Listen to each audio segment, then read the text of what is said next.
সম্মান হিসেবে এটা, কিন্তু এই শিল্পী হুতি 25,000 এরও বেশি হয়ে গেছে করা। নাটকের শিল্পী কিন্তু 8,000 10,000 টাকার হতে পারে, তাহলে আমাকে চলচ্চিত্রের শিল্পী হুতি এত হবে কেন? এরা কেউ ওই শিল্পী না। আমি ভাই এসব কথা বললে আমার দোষে যায়। হিরো আলমের কি যোগ্যতা আছে যে শিল্পী দিলে কথা বলি? আমার কি যোগ্যতাটা আছে যে আমি শিল্পী সমিতি দিলে কথা বলি? কি আমার যোগ্যতাটা কি? ভাই আমার যোগ্যতাই তো না হবে, তাহলে সিনেমা বানালাম কেমন করে? সেন্সার থেকে আমার কেমন করে সার্টিফিকেট দিলে কি হয়? সে যোগ্যতা লাগে এই অযোগ্য ব্যক্তির সাথে যে বড় বড় আমি যে শিল্পীদের নাম বললাম তারা অভিনয় করলে কিভাবে? হ্যাঁ, আপনারা যে আমাকে ছোট করে কথা বলবেন, পুরো শিল্পীকে আপনি ছোট করে কথা বলেন। আমার সিনেমাকে যারা কাজ করে তাদেরকে ছোট করে আপনি কথা বলেন। তারা চলচ্চিত্রের লোক না, চলচ্চিত্রের লোক হয়, তাহলে আপনি কিভাবে তাদেরকে ছোট করে কথাবার্তা বলেন? আপনারা আমাদের চলচ্চিত্র ধ্বংস কি কারণে?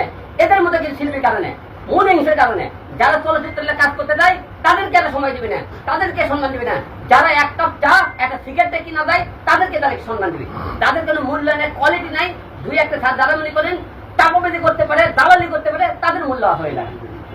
নির্দিষ্ট কোনো ব্যক্তি আপনার উপর ষড়যন্ত্র করে আপনাকে সদস্য দিতে দিচ্ছে না, এরকম কিছু মনে করছেন কিনা?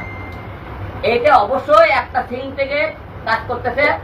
যারা আমাকে মনে করেন চলচ্চিত্রে শিল্পী সমিতিতে এবং চলচ্চিত্রে কাজ করতে দিতে চায় না, কারণ আমার অনেক সিনেমাতে অনেক বড় বড় আর্টিস্টরা কাজ করার জন্য মনে করেন তাদেরকে কথাবার্তা বলি। এই চলচ্চিত্র অনেক লোক তাদেরকে বলে, আপনার মতো লোক হিরো আলমের সিনেমাতে কাজ করবেন, আপনি একটা কোয়ালিটি আছে না, আপনি কি হিরো আলমের সাথে যায়? আবার অনেক নায়িকাও বলে না, তাদেরকে মনে করেন ওই যে মডেলও বলা যায় না, মনে করেন টিকটকার করা বলা হয়। টিকটক থেকে কিছু মেয়েরা আসে বলে যে আপনাকে যদি হিরো আলমের সাথে অভিনয় করতে দেওয়া হয়, হিরো আলম বাদে অন্য নায়কের কথা বলে, হিরো আলম কোন নায়ক বলে, আরে বেশি তোলে কয়দিন জানে?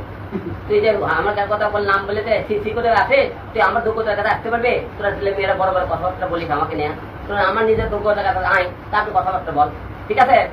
আর একটা জিনিস, আমি একটা জিনিস আপনি সবার সাংবাদিক বলে যে আমার আছে না, আপনাকে ওরে তো কোন জায়গা পাই, আমাদের জুতোটা দেখেন, ওরে যেখানে পাবো মারবো 2-3 জুতোটা বাইরে, সময়ের মুখ যেখানে পাবো ওরে কয়েক অনেক অত্যাচার শুনতে দিই। তোরে তো কোন জায়গা পাই, তোর সামনে কথা এই জুতো দেখছিস না, জুতোটা মারবো টানাটানবে, সময় দিব, তোর জুতো দেখছিস এই জুতোটা দেখে রাখেন আপনারা।